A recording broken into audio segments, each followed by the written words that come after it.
A História da Minha Vida, William Marion Branagh.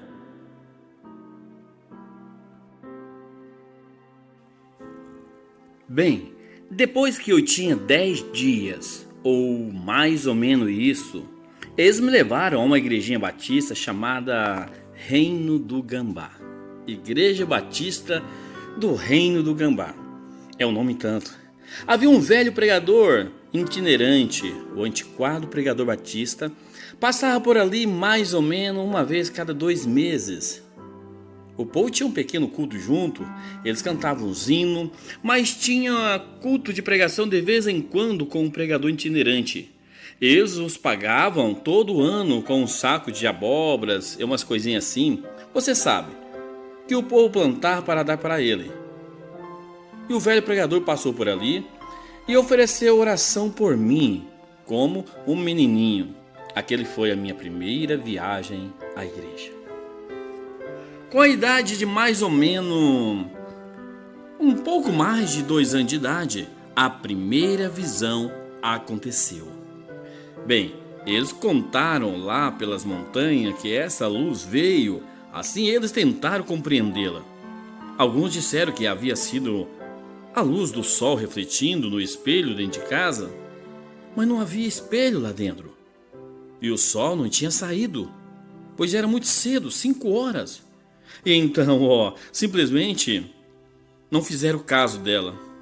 E quando eu tinha mais ou menos, suponho que como quase 3 anos de idade. Agora, eu tenho que ser honesto.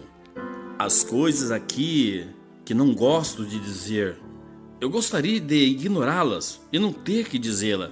Mas mesmo assim, para dizer a verdade, você tem que dizer a verdade se for a seu respeito ou de sua gente. Seja honesto quanto a isso. E então é sempre a mesma coisa. Meu pai estava longe de ser uma pessoa religiosa. Ele era moço típico das montanhas que bebia constantemente todo o tempo.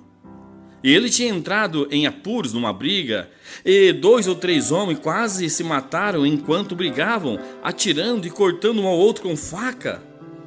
E algum tipo de festa lá em cima nas montanhas. E papai tinha sido um dos cabeças dessa briga, porque havia um amigo dele que tinha se machucado. Ele tinha batido em alguém com uma cadeira. O homem tinha uma faca na mão e ia cortar o amigo do papai no chão com essa faca no coração. E papai o defendeu. E realmente deve ter sido uma briga terrível, porque eles, desde Busque, a muitas milhas de distância, mandaram um xerife para lá, em busca de papai a cavalo. Então o homem estava à beira da morte. Talvez haja alguém da família deles escutando. Vou dizer o nome dele. Will Rubrick era o nome dele. Eles provavelmente, creio que algum deles estão na Califórnia, dos filhos dele. Mas ele era um valentão, homenzarrão forte. Matou seu próprio filho com um morão de cerca. Assim ele era um homem muito forte e mau. E assim houve uma grande briga de faca entre ele e papai. E meu pai quase matou o homem. Então ele teve que fugir e sair de Kentucky e atravessar o rio para a Indiana. E ele tinha um irmão que morava naquele tempo em Louisville, Kentucky. Era superintendente assistente da serralheria madeireira mosaica em Kentucky, em Louisville. E assim papai veio a encontrar seu irmão mais velho. Papai era o mais novo dos filhos, de 17 filhos. E assim ele veio a encontrar seu irmão mais velho. Enquanto ele esteve lá quase 1 ano, ele não podia voltar porque a lei estava atrás dele. E então, quando tivemos notícia dele por carta, assinado com outro nome, mas ele tinha dito à mamãe como seria, que ela teria notícia dele. E então, eu me lembro de um dia na nascente. Essa cabana pequena ficava bem atrás de casa. E durante aquele tempo depois, havia 9 meses de diferença entre eu e meu irmão mais novo. Ele ainda estava engateando.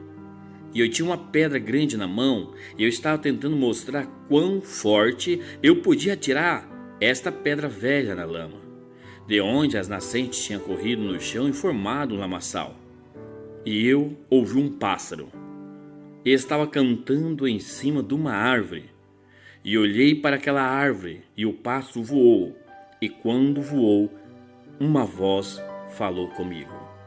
Agora eu sei que você acha que eu não poderia pensar e me lembrar disso, mas o Senhor Deus, que é juiz da terra e céus e tudo que há, sabe que eu estou dizendo a verdade. Aquele pássaro, quando voou, uma voz veio de onde o pássaro estava na árvore, como um vento enroscado no arbusto, e ela disse: Você viverá perto de uma cidade chamada New Albany.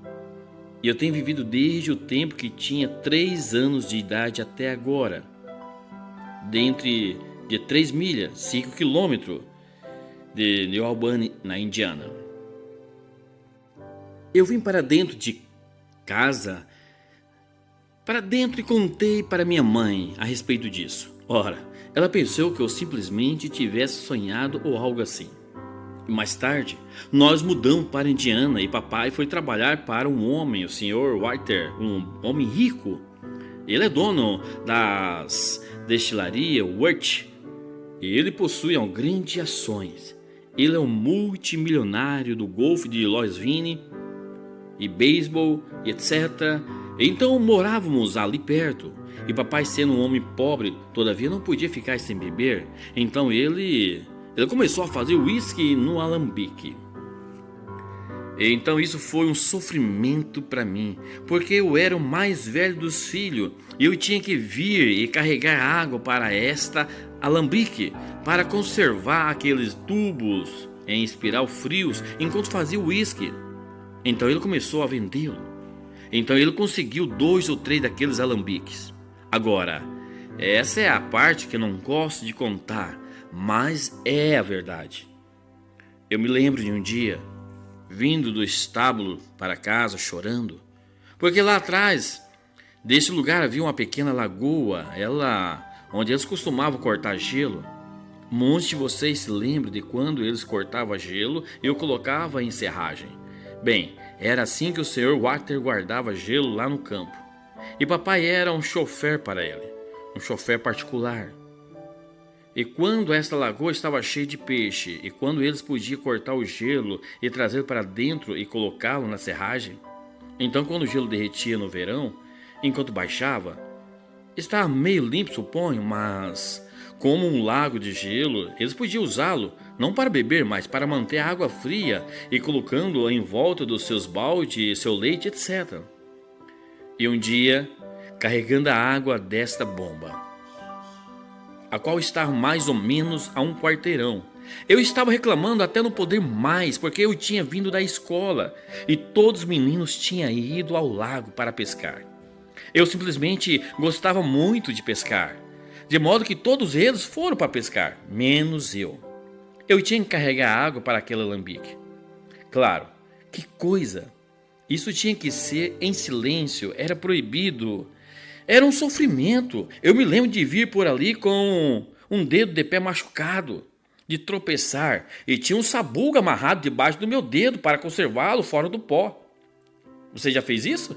Apenas ponha um sabugo debaixo do seu dedo desse jeito e amarre um cordão em volta dele e isso segurará seu dedo bem acima, quase como a cabeça de uma tartaruga. Você sabe, esticada para cima. Você podia seguir meu rastro por toda parte que eu ia, com esse sabugo debaixo do meu dedo. Onde eu tropeçava, você sabe, eu não tinha sapatos para usar. Então nunca usávamos sapato. Às vezes até a metade do inverno. Se usássemos, nós era só o que podíamos conseguir. E que alguém dava para nós. E roupas que alguém caridosamente dava para nós. E eu parei debaixo desta árvore. Eu estava sentado ali só reclamando, foi em setembro, porque queria pescar e eu tinha que carregar vários barris de água com pequenos baldes de melado, mais ou menos dessa altura, meio galão, porque eu era apenas um menino com cerca de 7 anos de idade. E eu despejava no barril grande. Então voltava e pegava outros 2 baldes e voltava, bombeando a água. Essa era a água que tínhamos.